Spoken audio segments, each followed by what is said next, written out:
लहसुन प्याज ही केवल भोजन का दोष नहीं है, भोजन का दोष धन भी है।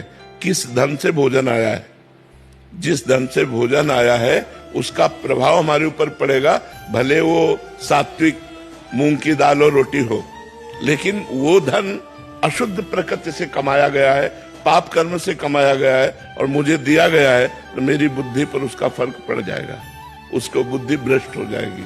भीष्म पितामह जी, द्रौपदी जी, युधिष्ठिर जी और सब है सैया पर पड़े हुए हैं, जो बाणों की सैया पर, तो उनसे प्रश्न युधिष्ठिर जी कर रहे हैं, तो सटीक उत्तर दे रहे, तो द्रौपदी जी हंस पड़े। तो भीष्म जी ने कहा, बेटा हंसे क्यों, उपदेश कोई हंसने वाला तो है नहीं। तो उनका इसलिए हंस रहे कि बहुत ज्ञान की बातें कर रहे हो इस समय, और उस समय ये ज्ञान तुम्हारा कहाँ गया था जब सभा में मुझे निर्वस्त्र किया जा रहा था और मैं चीख चीख के कह रही थी क्या ये धर्म है।